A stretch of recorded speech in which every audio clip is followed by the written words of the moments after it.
row, Dave Biddle, 24/7 Sports. Ryan, as you evaluate your offensive line through 8 games, where are they at, and just how much have they improved since the first game? I think we took a step this week. Where we go from here, we'll see. But I thought, we ran off the ball better. I thought we got good movement. I thought, Trey ran hard, and that combination of things really helped and boosted our run game. So, we'll see where that takes us on Saturday against Rutgers. But we want to be playing our best football here down the stretch, and that's a big part of what we've been focusing on. This time of year, you want to be enhancing the things you're doing well, and improving the things that you feel like you need to improve on. That's been an area for sure, but there was definitely a step in the right direction. What does Trey give you guys that maybe you don't have without him? Trey gives us the ability to hit home runs. Trey's very competitive. He's versatile. He can do a lot of things in the passing game and the run game. So having him in there makes our offense much different. Third row right, Dylan Davis, Delaware Gazette. Kind of building on that Trey question, so given that he gives you the ability to hit home runs and otherwise struggling run game, is it important that you give him those 24 carries or whatever he got against Wisconsin, given that he can maybe change the game with one run where you're not generating a consistent run game? I guess you know what I'm saying there. Tim only gets 3 questions. He was late for the press conference today, so he only gets 3. Tim. I think we always have to find ways to get Trey the ball. Our playmakers, whether it's again in the run game, pass game, across the board, and I think he ran 24 times in this game, and that was a healthy bit for him, especially coming off of a couple week time where he wasn't on the field, and but we worked hard the week before to get his wind up, so he was able to do that. And real quick on Emeka, is he still online? We're expecting him to practice this week. He was available for the game on Saturday. We just didn't feel like he was quite where he needed to be, and had a bunch of guys step up for him. But looking for a full day of work here today, and then a full week, and then going in. We want him to be full go. But he was ready, and he's working hard. He's a tremendous young man. I mean, just the attitude he's had, that he wants to get on the field, and he's forced others to pull him back, and that's the attitude you want to have. And that is a great sign for your team when guys are just fighting to get back on the field, and he's one of them. Stephen Means, Cleveland.com. A little bit more on Trey. You guys made a concerted effort to get him going in the pass game as well in that second quarter. What does he give you? And when you're trying to get the running backs involved in the pass game, but you're also trying to get the tight ends involved in the pass game, do they kind of take away from each other when you're trying to get the ball spread around more? Well, you have the matchups that are the most noticeable, which is the receivers and the corners, and then you have different zones and man that you got to identify. But ultimately, what you're trying to do is space it out versus zone and win against man-to-man. Our tight ends, you've seen Cade do some different things when he's got matched up that in a favorable matchup that he's won on, and you've seen our running backs do the same thing, and all of our guys do really well out of the backfield, but you can see certainly the explosiveness of Trey when he's out there, and that's just not something that's happened in this past game. He's done that in the past too. He's got big catches. I think his first big touchdown in Minnesota was a screen pass. He caught a big one against Maryland last year. So he's always been a weapon out of the backfield. Kyle, I know you're not going to divulge if he's injured or not, but if you're dealing with a lower body injury as a quarterback, how can that impact you as a thrower? Well, this time of year you're going to have, everybody does. You have things that bumps and bruises and things, and there's a difference between hurt and being injured. And another example of a guy who really fought through it and showed toughness in that game, and that's once you get into November, that's what's going to happen. You got to play depth, and guys got to work through those type of things, and those you talked about. Some different guys already today, but there's a handful of guys that was that way, and he showed his toughness in that game. So that's why we had to get back in here, get healthy this week, and have a great week of practice. Right behind him, Andy Andrews, London Warriors. You talk about this run that you're going to go on here in November. It's something you brought up since the end of the Wisconsin game. Just what have you learned through your first few years as a head coach about November maybe that's different that you've taken and you can now apply to, these late season runs? Well, I just think the biggest thing is every week there's issues that you have to address. And like you said, you learn every year different things.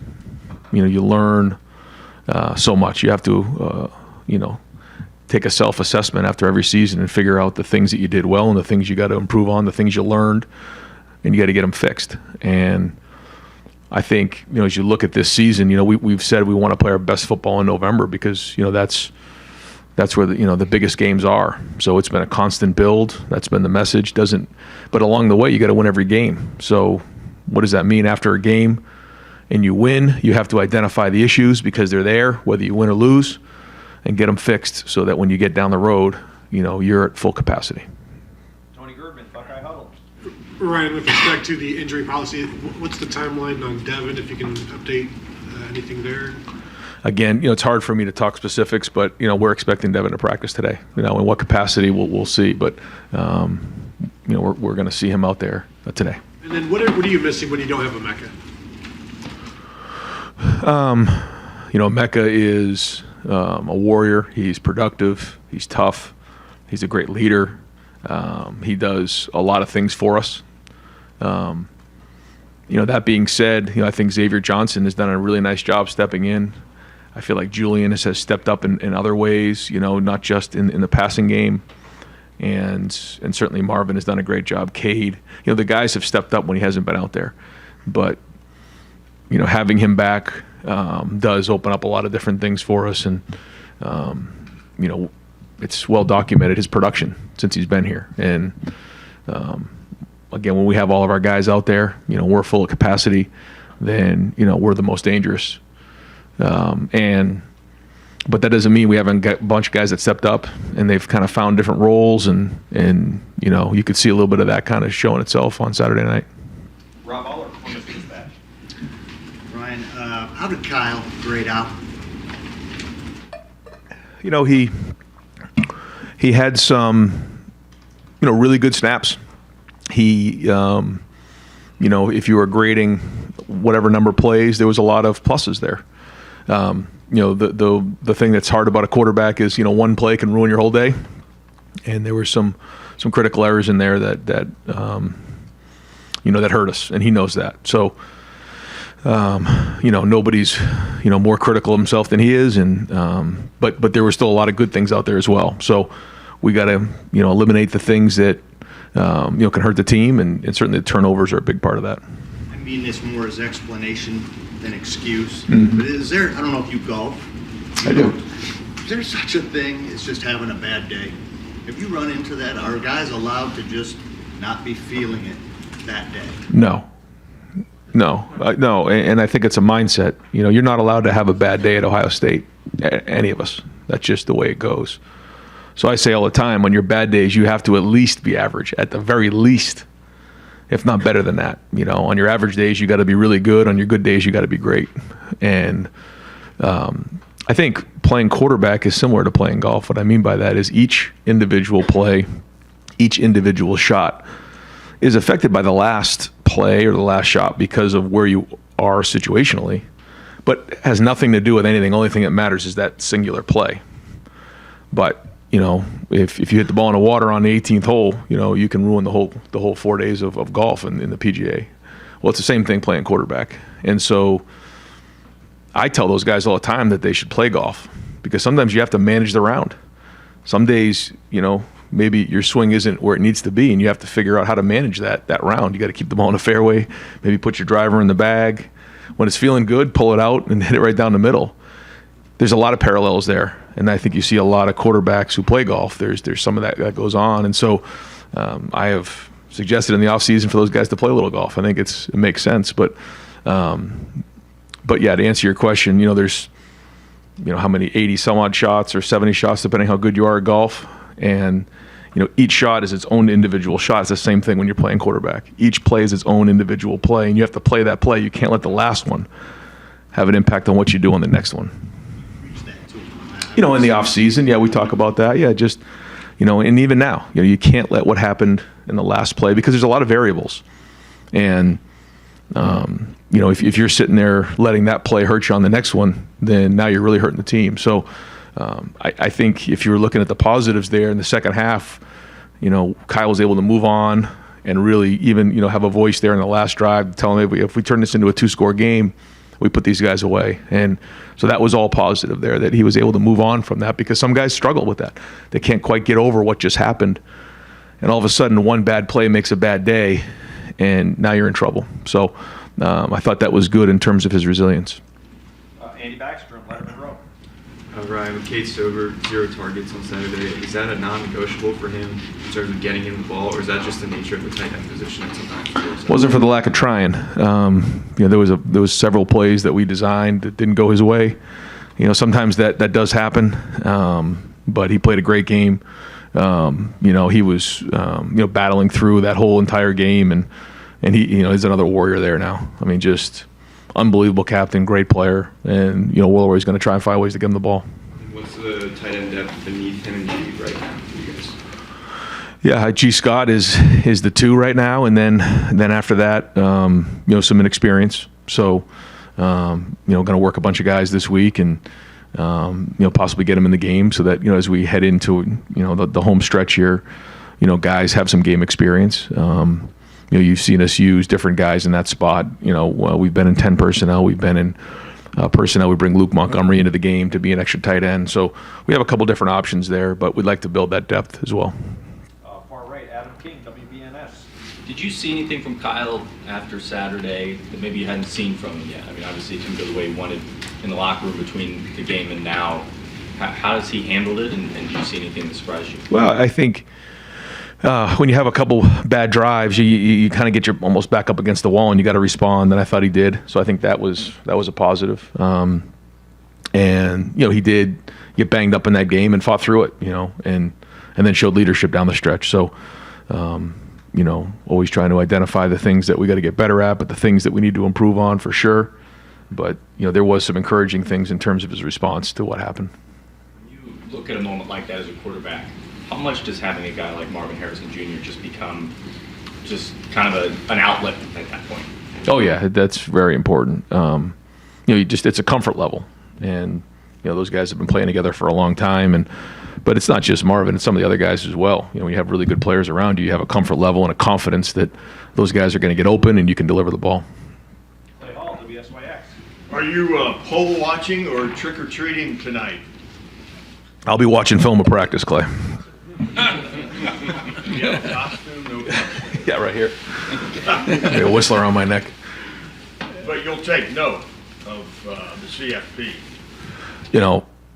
For us, we have to win this week, and I say that every year, and I think it's great for the fans. I think it's great for football to talk about it, but ultimately we have to continue to win and win out. So that's our focus, and we're just going to take it 1 week at a time, and then we'll come up for air at the end of the season, because that's what the ultimate rankings are going to matter after the Big Ten championship game. Tom Sperry, WBNS. What's your biggest concern going to Rutgers this week? I don't know if it's concerns. I think anytime you go on the road in the Big Ten in November, you got to bring it, and they're doing a great job. Greg does a great job. They're playing well on both sides of the ball. They have a great identity. They're going to challenge you in all 3 phases.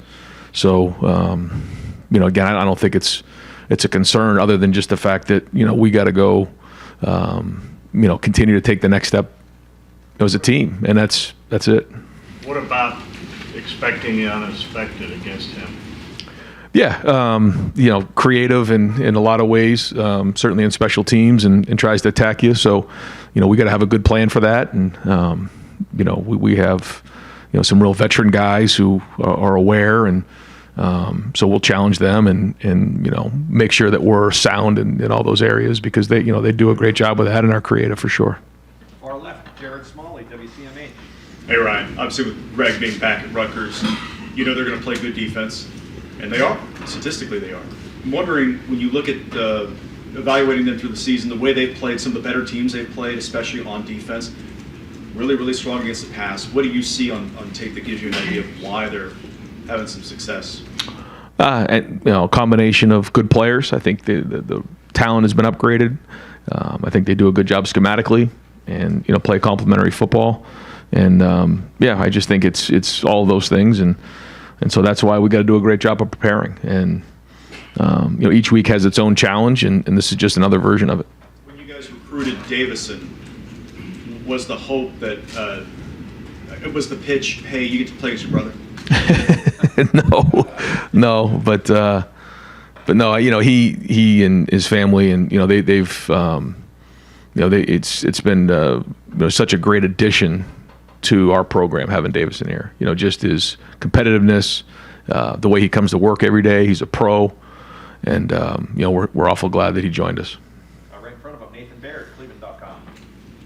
Right after the game, you weren't even really aware that what exactly happened with Lathan. Do you have a better sense now if that's going to be long term, or if you guys got lucky there? I think probably have an update later in the week. We're still trying to figure out kind of the timeline on that, but yeah, we definitely have a better idea, just not definitive.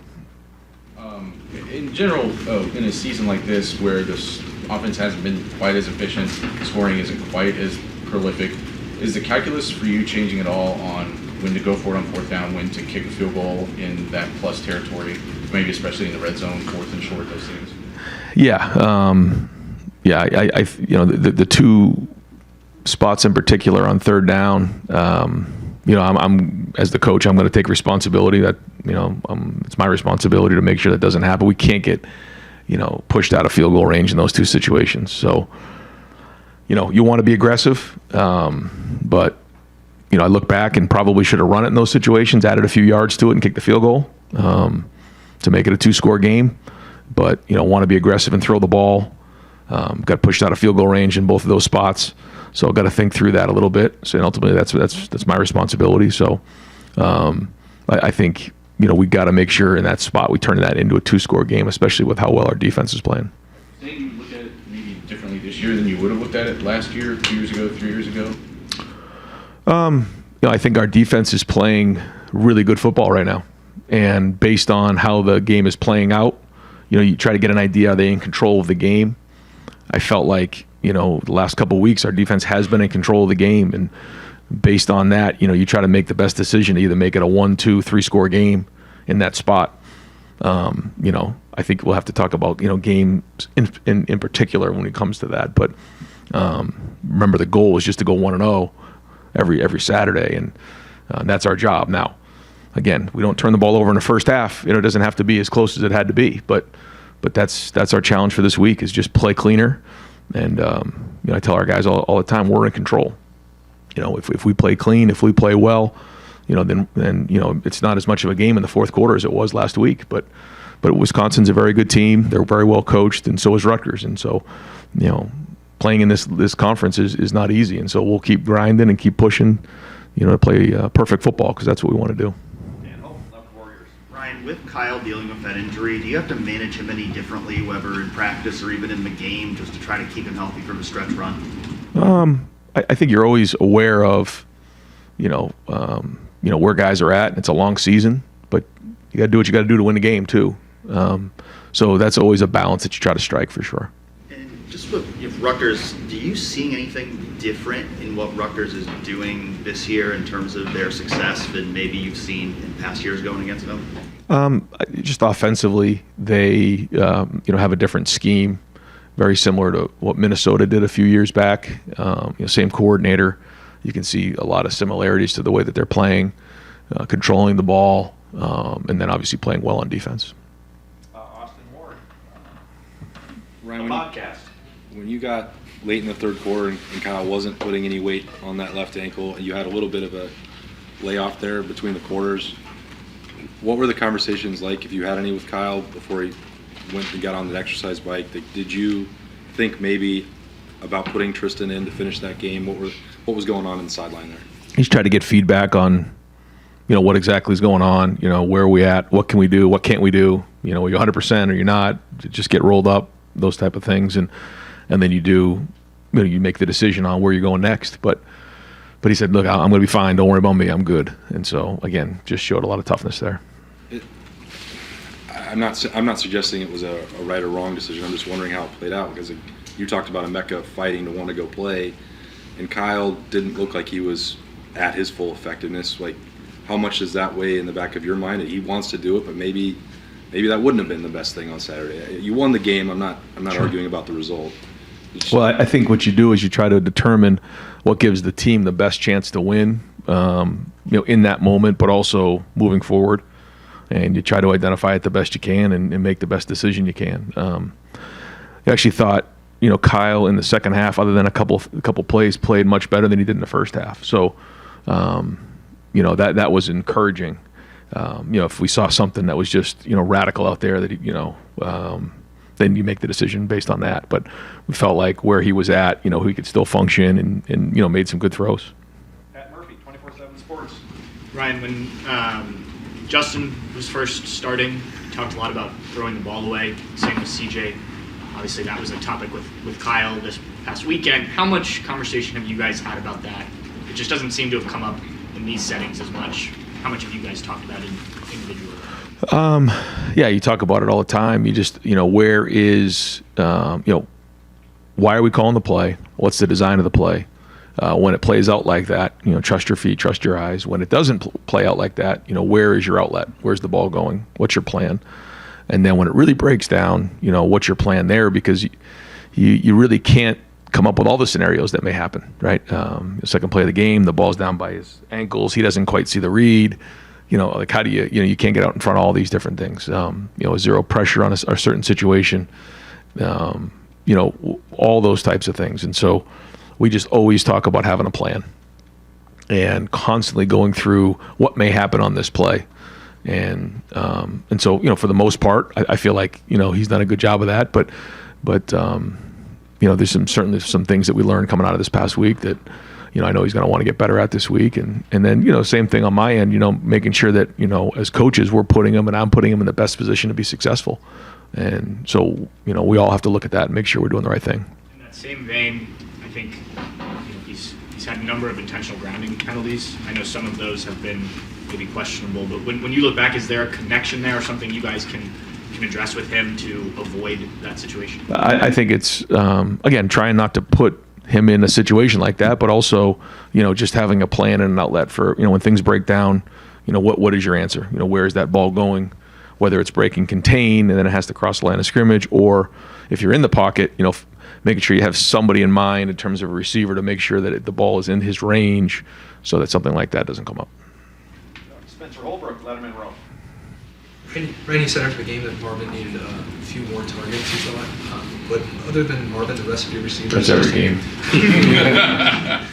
But receivers not named Marvin only had 4 targets. Is that not enough? And what do you have to do to get Julian and Carnell? And I'm sure it's going to change when Mecca comes back, but get those guys more involved. Yeah, just try to continually find different ways to get guys open and, keep pushing the envelope on it. I think it's week to week. And we ran the ball. I forget how many times we ran the ball in this game, but we ran it a bunch as well, and we got a little bit of rhythm going in the run game. So, maybe didn't have as many opportunities for those guys, and there were a couple intentional groundings and things like that maybe were designed for certain guys that didn't show up. But no, we're going to try to spread the ball around the best we can. Bill Rabinowitz, Columbus Dispatch. Yeah. Second play of the game, you referenced the low snap. On that play, the 3 interior linemen ended up blocking one guy that allowed the blitzer. I'm sure in the 8th game of the year, that's not something you want to see. I mean, you said there's progress in the offensive line. Is there enough progress, and then where does it stand? Well, that play in particular, the guy who blitzed was hot, and the play was designed to block the 2 guys off the edge, and Kyle didn't quite see him coming, so... he said once his eyes went down, he couldn't see him. If his eyes were up, he would have seen that was a pressure and the ball would have gone to Trey. And we had 2 blockers out in front of him and probably would have been an explosive play. Didn't happen. Those are the things that, we just have to clean up. Second play of the game, it's like you just, pound your fist in the ground because it didn't quite happen. Why? Well, the snap was a little bit low, didn't quite see it. So the line was sliding to the right on that play. So that was everything about that was exactly how we designed it, other than the ball didn't go to Trey. So I thought the blocking on the perimeter was excellent. I thought Josh Simmons did the right thing. I think in that moment he has to block the most dangerous guy. He felt like the defensive end was the most dangerous guy. The linebacker came from depth, So I thought he made the right decision there. Sometimes linemen will get nervous and say, well, I gotta squeeze inside and let the defensive end go. He didn't. I mean, he really did a nice job. The line was sliding to the right there. You can see the end drop. We were hot in that situation and didn't quite execute it. So that play in particular, we got to execute better. I thought the design was right. Everything was being executed. We just didn't get it there. So between Carson and Kyle, we just got to get that right. But just to answer your question overall, yeah, I mean, every play you can look at and try to, identify, where the faults are, and there's enough to go around. There's some good things for sure, and some things we got to get better at. But I just think overall, when you look at how we blocked in this game, certainly in the run game, there was a lot of progress. Some things in the pass game, we guys certainly have to get better at. Do you have an update on Mayan?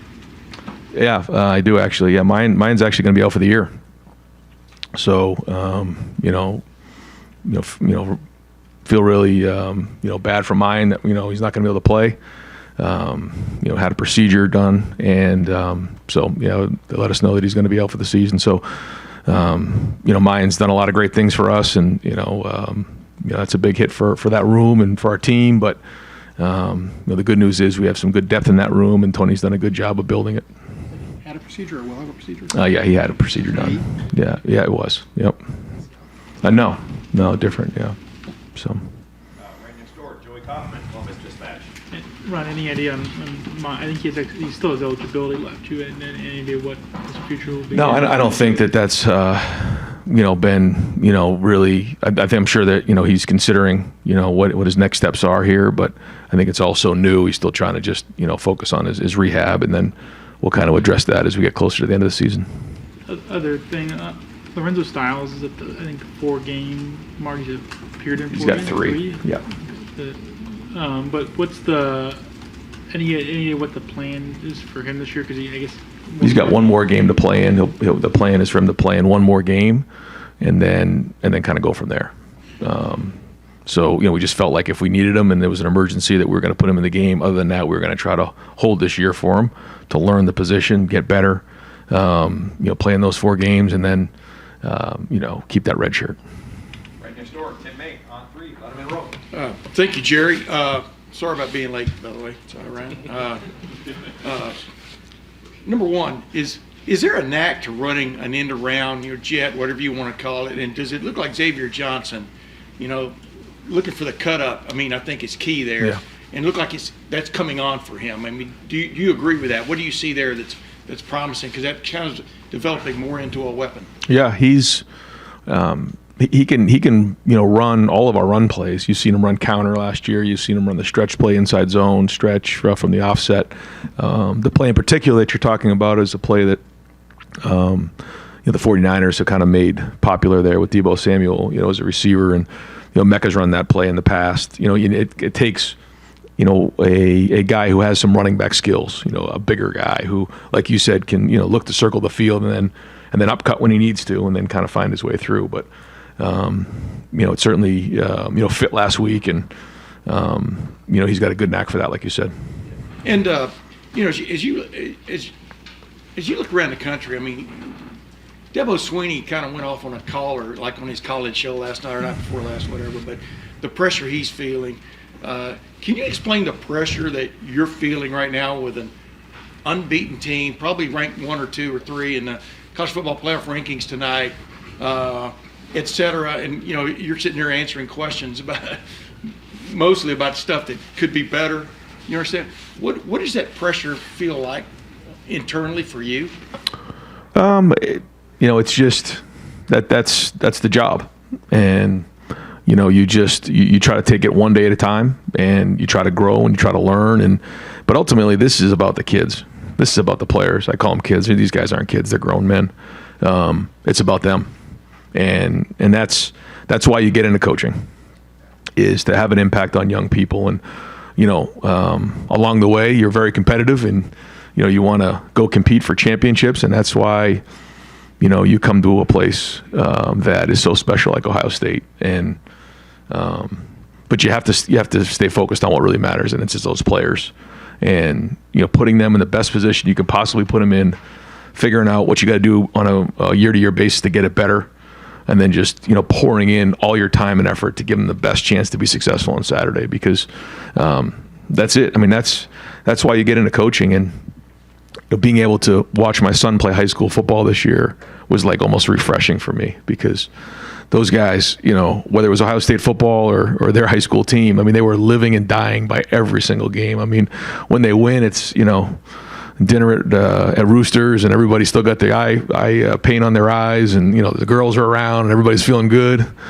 And when they lose, it's like the world comes to an end. And that's why you get into coaching, and there's a lot of things that come with it. I get it, but the focus has to be on that. And when you think about that, there is no pressure. When you're in the stands or the sidelines, you're going, what was that call? No comment on that. No comment.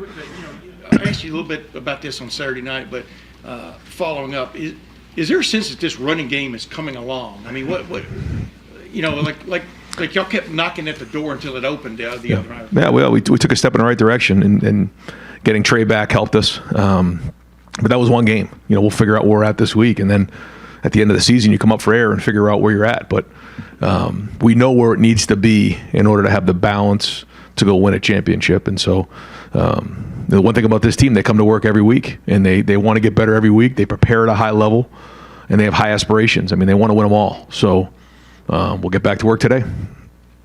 Bill Landis, the podcast. Ryan, what you just said about sometimes offensive linemen getting a little nervous and maybe pinching down instead of taking the outside guy. Is that what happened on the fourth down play, the first fourth down play? It looked like they had 3 over Josh Fryer, 1 drop, 1 round with Trey, and then the outside guy came, and Josh looked like he was like maybe a half step slow to get there, and that's kind of how the play broke down. Is that kind of what you're talking about? In that particular protection, yeah, that was a 5-man protection in the end. When the back released, you saw the safety run with the wheel route, and then you kind of have to sort out what the most dangerous is in there. So, I don't remember exactly how that fit on that side of it, but yeah, that was a 5-man protection as well. For any, developing quarterback, not Kyle specifically, anyone you work with, what is the balance between wanting to play fast, react quickly, make quick reads, but not allow yourself to get sped up in a way that impacts your mechanics and perhaps your accuracy? Yeah, it's one of the things that I talk about all the time with those guys is finding the speed of the game. And you can be a second too slow, you can be a second too fast, or even a half a second on both ends. And the best way to do that and to find the speed of the game is your feet. And that's where your feet have to translate in practice to the game. And, I think when you watch Kyle's feet, when his feet are underneath him, he's trusting his eyes and he's trusting his feet. That's when he's playing his best football. So that'll continue to be the message. You mentioned feet a lot with Kyle, and it appears that one of his feet are injured.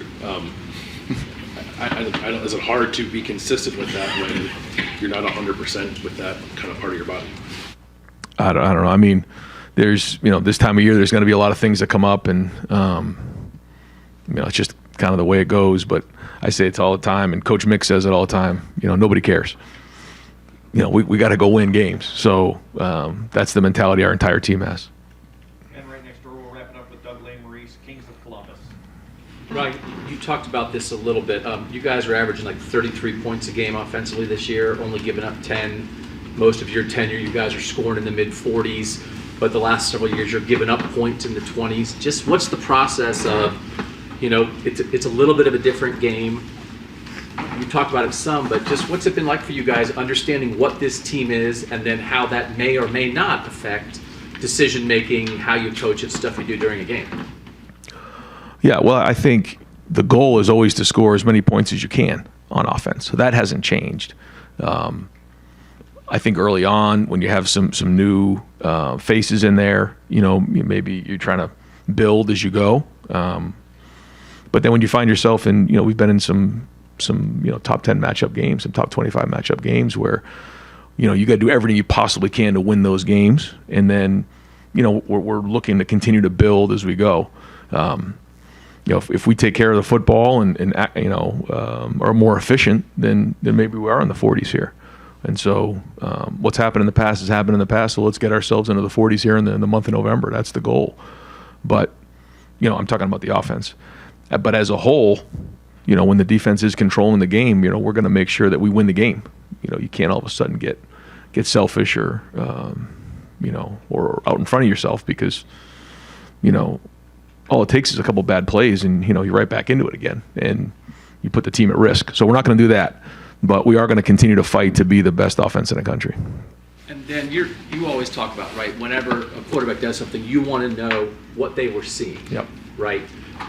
The first pick with Kyle, what was that conversation like? And just, 8 games into this season, in terms of your quarterback seeing the game and just decision-making in general, where is he there? Yeah, I think the feedback that I'm getting is really accurate on what's happening on the play. I certainly know he wants that first one back. And he would tell you that as well. But then there was other things that, or other times where, when you ask a question, early on, you'd ask what was seen, and you'd get a different. He's seeing it great. He's seeing it. Giving really good information on the sideline, and that gives everybody confidence that he's recognizing what's going on with the coverage. He's recognizing what's going on with the routes, and that's really good. And there's been a couple times where he's given me feedback where I didn't quite see it that way, and I come back, watch the film, and he was right. And that's really encouraging. So a lot of growth there. Great. Coach, thank you very much. Thanks, guys. Appreciate it.